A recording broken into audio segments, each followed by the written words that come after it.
A Christmas Carol, Part 2. Scrooge took his melancholy dinner in his usual melancholy tavern, and having read all the newspapers and beguiled the rest of the evening with his banker's book, went home to bed. He lived in chambers which had once belonged to his deceased partner. They were a gloomy suite of rooms in a lowering pile of a building up a yard, where it had so little business to be that one could scarcely help fancying it must have run there when it was a young house, playing at hide and seek with other houses, and have forgotten the way out again. It was old enough now, and dreary enough, for no one lived in it but Scrooge, the other rooms being all let out as offices. The yard was so dark that even Scrooge, who knew its very stone, was fain to grope with his hands. The fog and frost so hung about the black old gateway of the house that it seemed as if the genius of the weather sat in mournful meditation on the threshold. Now, it is a fact that there was nothing at all particular about the knocker on the door, except that it was very large. It is also a fact that Scrooge had seen it, night and morning, during his whole residence in that place.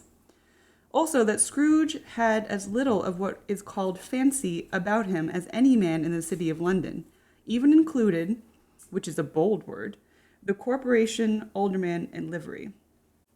Let it also be borne in mind that Scrooge had not bestowed one thought on Marley since his last mention of his 7 years' dead partner that afternoon.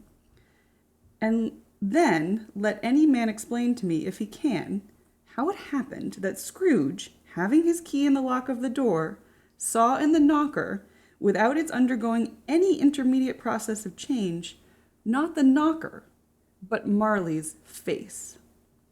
Marley's face. It was not an impenetrable shadow, as the other objects in the yard were, but had a dismal light about it, like a bad lobster in a dark cellar. It was not angry or ferocious, but looked at Scrooge as Marley used to look, with ghostly spectacles turned up on its ghostly forehead.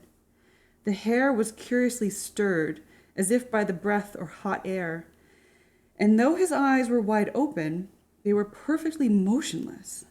That and its livid color made it horrible, but its horror seemed to be in spite of the face and beyond its control, rather than a part of its own expression. As Scrooge looked fixedly at the phenomenon, it was a knocker again. To say that he was not startled, or that his blood was not conscious of a terrible sensation to which it had been a stranger from infancy, would be untrue. But he put his hand upon the key he had relinquished, turned it sturdily, walked in, and lighted his candle. He did pause, with a moment's irresolution before he shut the door, and he did look cautiously behind it at first, as if he half expected to be terrified with the sight of Marley's pigtail sticking out into the hall. But there was nothing on the back of the door except the screws and nuts that held the knocker on, and so he said, "Pooh-pooh," and closed it with a bang. The sound resounded throughout the house like thunder. Every room above and every cask in the wine merchant's cellar below appeared to have a separate peal of echoes of its own. Scrooge was not a man to be frightened by echoes. He fastened the door and walked across the hall and up the stairs, slowly, too, trimming his candle as he went. You may talk vaguely about driving a coach and six up a good old flight of stairs, or through a bad young Act of Parliament. But I mean to say you might have got a hearse up that staircase, and taken it broadways, with the splinter bar towards the wall and the door towards the balustrades, and done it easily. There was plenty of width for that, and room to spare, which is perhaps the reason why Scrooge thought he saw a locomotive hearse going on before him in the gloom. Half a dozen lamps out of the street wouldn't have lighted the entry too well, so you may suppose that it was pretty dark with Scrooge's dip. Up Scrooge went, not caring a button for that. Darkness is cheap, and Scrooge liked it. But before he shut his heavy door, he walked through his rooms to see that all was right. He had just enough recollection of the face to desire to do that. Sitting room, bedroom, lumber room, all as they should be. Nobody under the table, nobody under the sofa, a small fire in the grate, spoon and basin ready, and the little saucepan of gruel, Scrooge had a cold in his head, upon the hob. Nobody under the bed, nobody in the closet, nobody in the dressing gown, which was hanging up in the suspicious attitude against the wall. Lumber room as usual, old fire guard, old shoes, 2 fish baskets, washing stand on 3 legs, and a poker. Quite satisfied, he closed his door and locked himself in. Double locked himself in, which was not his custom. Thus secured against surprise, he took off his cravat, put on his dressing gown and slippers, and his nightcap, and sat down before the fire to take his gruel. It was a very low fire indeed, nothing on such a bitter night.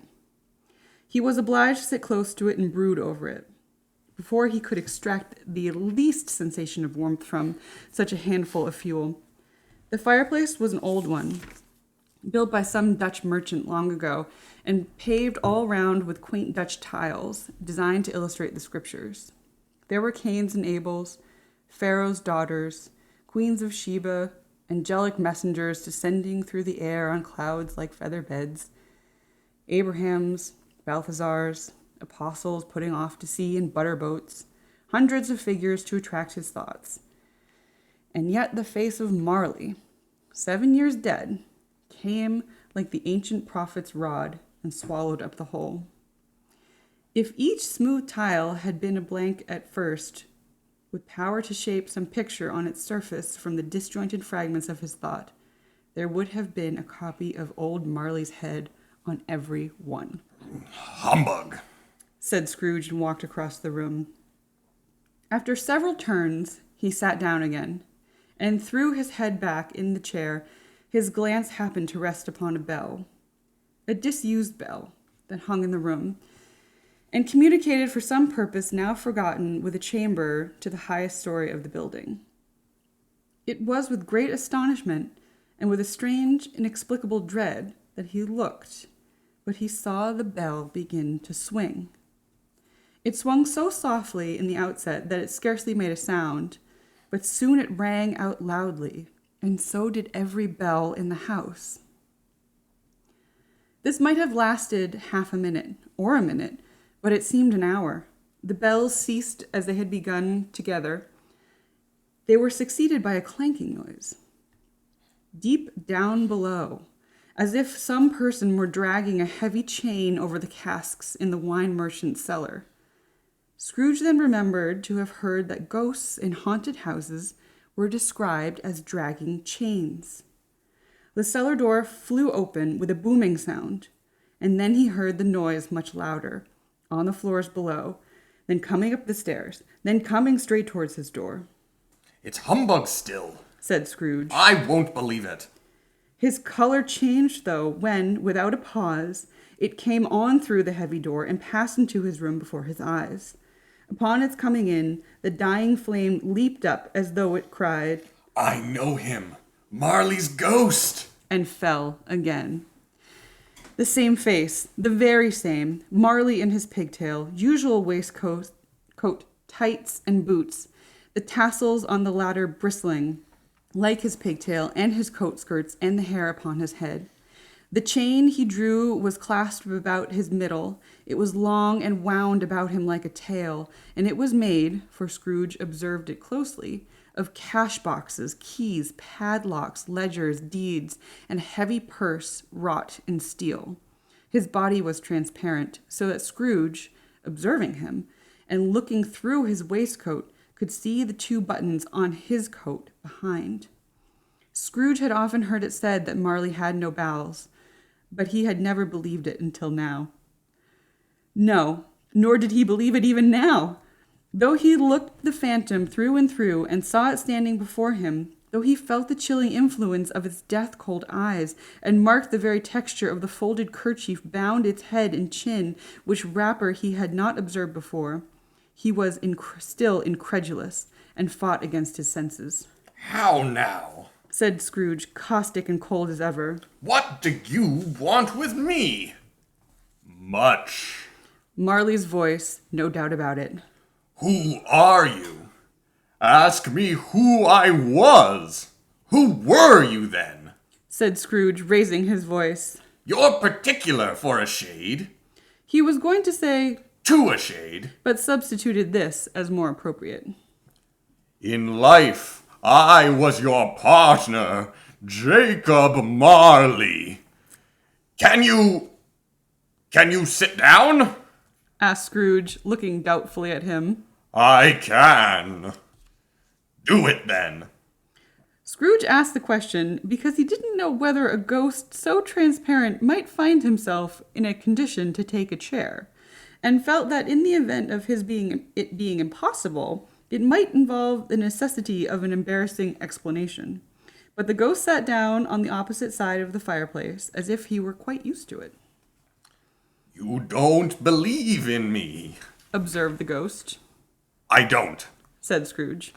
What evidence would you have of my reality beyond that of your own senses? I don't know. Said Scrooge. Why do you doubt your senses? Because Said Scrooge. a little thing affects them. A slight disorder of the stomach makes them cheats. You may be an undigested bit of beef, a blob of mustard, a crumb of cheese, a fragment of an underdone potato.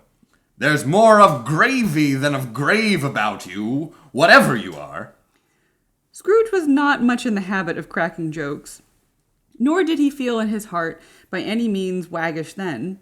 The truth is that he tried to be smart, as a means of distracting his own attention and keeping down his terror, for the specter's voice disturbed the very marrow in his bones.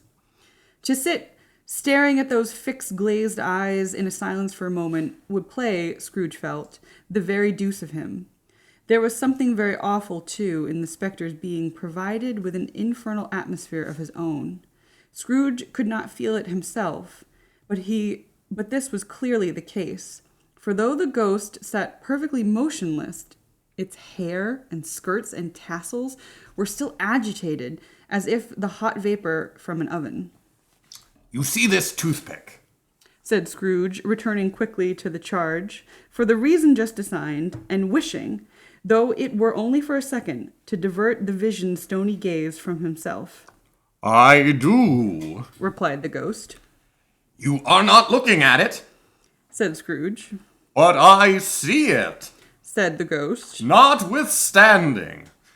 Well, returned Scrooge, I have but to swallow this, and be for the rest of my days persecuted by a legion of goblins, all of my own creation. Humbug! And I tell you, humbug! At this the spirit raised a frightful cry, and shook its chain with such a dismal and appalling noise that Scrooge held on tight to his chair to save himself from falling in a swoon. But how much greater was his horror when the phantom, taking off the bandage round its head as if it were too warm to wear it indoors, its lower jaw dropped down upon its breast. Scrooge fell upon his knees and clasped his hands before his face. Mercy! He said. Dreadful apparition! Why do you trouble me? Man of the worldly mind, replied the ghost. Do you believe in me or not? I do, said Scrooge. I must, but why do spirits walk the earth, and why do they come to me? It is required of every man, the ghost returned, that the spirit within him should walk abroad among his fellow men, and travel far and wide, and if the spirit goes not forth in life, it is condemned to do so after death. It is doomed to wander through the world, oh, woe is me, and witness what it cannot share, but might have shared on earth, and turn to happiness. Again the spectre raised a cry, and shook its chains, and wrung its shadowy hands. You are fettered, said Scrooge, trembling. Tell me why. I wear the chains I forged in life, replied the ghost. I made it link by link and yard by yard. I girded it of my own free will, and of my own free will I wore it. Is its pattern strange to you? Scrooge trembled more and more. Or would you know? Pursued the ghost. The weight and length of the strong coil you bear yourself. It was full as heavy and as long as this 7 Christmas Eves ago. You have labored on it since. It is a ponderous chain. Scrooge glanced about him on the floor, in the expectation of finding himself surrounded by some 50 or 60 fathoms of iron cable, but he could see nothing. Jacob, He said imploringly. Old Jacob Marley, tell me more. Speak comfort to me, Jacob. I have none to give. The ghost replied. It comes from other regions, Ebenezar Scrooge, and is conveyed by other ministers to other kinds of men. Nor can I tell you what I would. A very little more is all permitted to me. I cannot rest. I cannot stay. I cannot linger anywhere. My spirit never walked beyond our counting house. Mark me. In life, my spirit never roved beyond the narrow limits of our money-changing hole, and weary journeys lie before me. It was a habit with Scrooge, whenever he became thoughtful, to put his hands in his breeches pockets. Pondering on what the ghost had said, he did so now, but without lifting up his eyes or getting off of his knees. You must have been very slow about it, Jacob, Scrooge observed in a businesslike manner, though with humility and deference. Slow? The ghost repeated. 7 years dead. Mused Scrooge. And traveling all the time? The whole time, Said the ghost. No rest, no peace, incessant torture of remorse. You travel fast? Said Scrooge. On the wings of the wind. Replied the ghost. You might have got over a great quantity of ground in 7 years, Said Scrooge. The ghost, on hearing this, set up another cry, and clanked its chain so hideously in the dead silence of the night that the ward would have been justified in indicting it for a nuisance. Oh, captive bound and double ironed! Cried the phantom. Not to know that ages of incessant labor by immortal creatures for this earth must pass into eternity before the good of which it is susceptible is all developed. Not to know that any Christian spirit working kindly in its little sphere, whatever it may be, will find its mortal life too short for its vast means of usefulness. Not to know that no space of regret can make amend for one's life's opportunities misused. Yet such was I. Oh, such was I. But you were always a good man of business, Jacob. Faltered Scrooge, who now began to apply this to himself. Business? Cried the ghost, wringing its hands again. Mankind was my business. The common welfare was my business. Charity, mercy, forbearance, and benevolence were all my business. The dealings of my trade were but a drop of water in the comprehensive ocean of my business. It held up its chain at arm's length, as if it were the cause of all its unavailing grief, and flung it heavily upon the ground again. At this time of the rolling year, The spectre said, I suffer most. Why did I walk through crowds of fellow beings with my eyes turned down and never raise them to a blessed star which led the wise men to a poor abode? Were there no poor homes to which its light would have conducted me? Scrooge was very much dismayed to hear the spectres going on at this rate, and began to quake exceedingly. Hear me. cried the ghost. My time is nearly done. I will, said Scrooge. but don't be hard upon me. Don't be flowery, Jacob, pray. How is it that I appear before you in a shape that you can see? I may not tell. I have sat invisible beside you many and many a day. This was not an agreeable idea. Scrooge shivered and wiped the perspiration from his brow. That is no light part of my penance, pursued the ghost. I am here tonight to warn that you have yet a chance and hope of escaping my fate. A chance and hope of my procuring Ebenezer. You were always a good friend to me, said Scrooge. Thank ye. You will be haunted, resumed the ghost, by 3 spirits. Scrooge's countenance fell almost as low as the ghost had done. Is that the chance and hope you mentioned, Jacob? He demanded in a faltering voice. It is. I think I'd rather not, said Scrooge. Without their visits, said the ghost, you cannot hope to shun the path I tread. Expect the first tomorrow when the bell tolls 1. Couldn't I take them all at once and have it over, Jacob? hinted Scrooge. Expect the second on the next night at the same hour. The third upon the next night when the last stroke of 12 has ceased to vibrate. Look to see me no more, and look that for your own sake you remember what has passed between us. When it had said these words, the spectre took its wrapper from the table and bound it around its head as before. Scrooge knew this by the smart sound its teeth made when the jaws were brought together by the bandage. He ventured to raise his eyes again and found his supernatural visitor confronting him in an erect attitude, with a chain wound over and about its arm. The apparition walked backwards from him, and at every step it took, the window raised itself a little, so that when the spectre reached it, it was wide open. It beckoned Scrooge to approach, which he did. When they were within 2 paces of each other, Marley's ghost held up his hand, warning him to come no nearer. Scrooge stopped.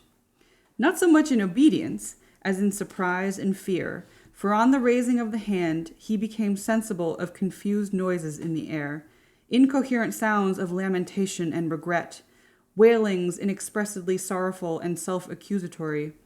The spectre, after listening for a moment, joined in the more mournful dirge, and floated out upon the bleak, dark night. Scrooge followed to the window, desperate in his curiosity, and he looked out.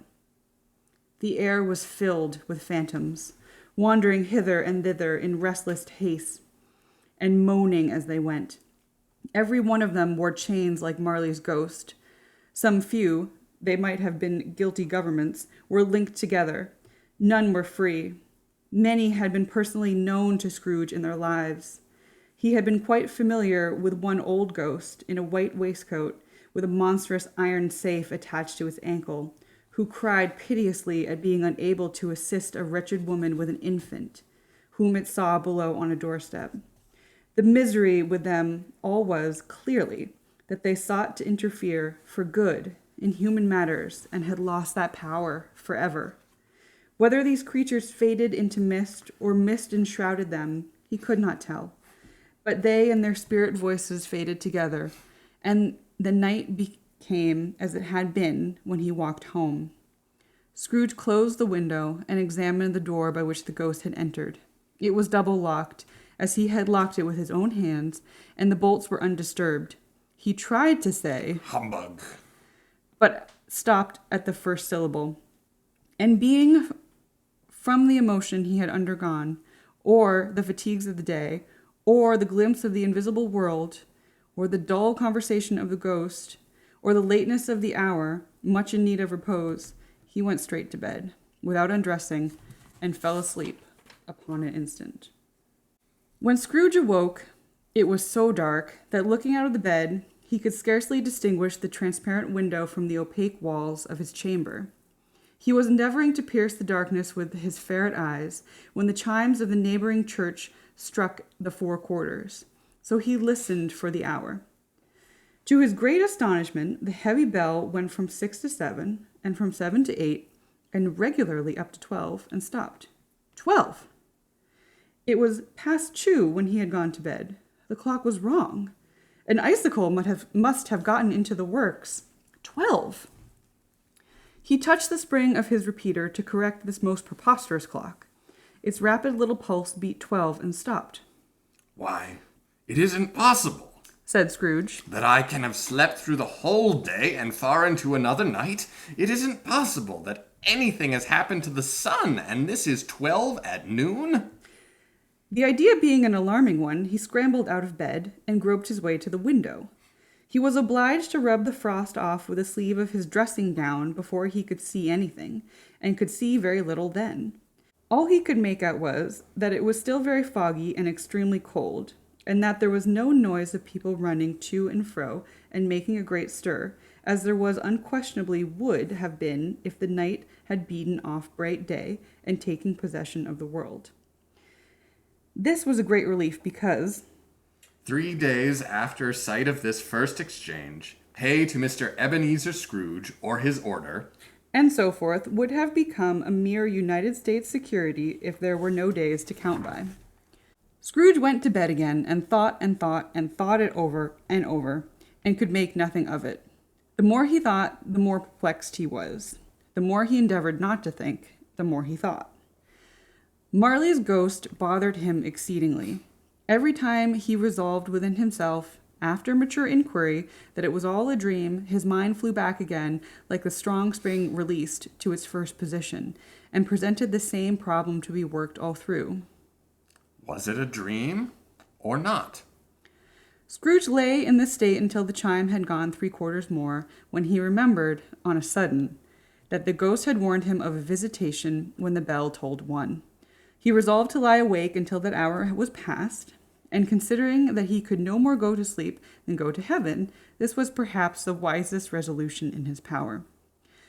The quarter was so strong that he was more than once convinced he must have sunk into a doze unconsciously and missed the clock. At length, it broke upon his listening ear. Ding, dong, a quarter past, said Scrooge, counting. Ding, dong, half past, said Scrooge. Ding, dong, a quarter to it, said Scrooge. Ding, dong, the hour itself, said Scrooge triumphantly. And nothing else. He spoke before the hour bell sounded, which it did with a deep, dull, hollow, melancholy 1. Light flashed up in the room beyond upon the instant, and the curtains of his bed were drawn. The curtains of his bed were drawn aside, and Scrooge, starting up into a half-recumbent attitude, found himself face to face with the unearthly visitor who drew them. As close to it as I am now to you, and I am standing in the spirit at your elbow. It was a strange figure, like a child, yet not so much like a child as like an old man, viewed through some supernatural medium, which gave him the appearance of having receded from the view, and being diminished to a child's proportions. Its hair, which hung about its neck and down its back, was white as if with age, and yet the face had not a wrinkle in it, and had the tenderest bloom upon the skin. The arms were very long and muscular, the hands the same, as if its hold were of uncommon strength. Its legs and feet, most delicately formed, were, like those upper members, bare. It wore a tunic of the purest white, and round its waist was bound a lustrous belt, the sheen of which was beautiful. It held the branch of fresh green holly in its hand, and in its singular contradiction of that wintry emblem, had its dress trimmed with summer flowers. But the strangest thing about it was that from the crown of its head there sprung a bright, clear jet of light, by which all of this was visible, and which was doubtless the occasion of its using, in its duller moments, a great extinguisher for a cap, which it now held under its arm. Even this, though, when Scrooge looked at it with increasing steadiness, was not its strangest quality. For as its belt sparkled and glittered now in one part and now in another, and what was light one instant at another time was dark, so the figure itself fluctuated in its distinctness, now being a thing with one arm, now with one leg, now with 20 legs, now a pair of legs without a head, now a head without a body, of which dissolving parts no outline would be visible in the dense gloom wherein they melted away. And in that very wonder of this, it would be itself again, distinct and clear as ever. Are you the spirit, sir, whose coming was foretold to me? Asked Scrooge. I am. The voice was soft and gentle, singularly low, as if instead of being so close beside him, it were at a distance. Who and what are you? Scrooge demanded. I am the ghost of Christmas past. Long past? Inquired Scrooge, observant of its dwarfish statue. No, your past. Perhaps Scrooge could not have told anybody why, if anybody could have asked him, but he had a special desire to see the spirit with his cap, and begged him to be covered. What? Exclaimed the ghost. Would you so soon put out with worldly hands the light I give? Is it not enough that you are one of those whose passions made this cap and forced me through whole trains of years to wear it low upon my brow? Scrooge reverently disclaimed all intention to offend or any knowledge of having willfully bonneted the spirit at any period of his life. He then made bold to inquire what business brought him here. Your welfare, said the ghost. Scrooge expressed himself much obliged, but could not help thinking that a night of unbroken rest would have been more conducive to that end. The spirit must have heard him thinking, for it said immediately, Your reclamation, then. Take heed. It put out its strong hand as it spoke and clasped him gently by the arm. Rise and walk with me. It would have been in vain for Scrooge to plead that the weather and the hour were not adapted to pedestrian purposes, that the bed was warm and the thermometer a long way below freezing, that he was clad but lightly in his slippers, dressing gown, and nightcap, and that he had a cold upon him at that time. The grasp, though gentle as a woman's hand, was not to be resisted. He rose, but finding that the spirit made towards the window, clasped its robe in supplication. I am mortal, Scrooge remonstrated, and liable to fall. Bear but a touch of my hand there, said the spirit, laying it upon his heart, and you shall be upheld in more than this.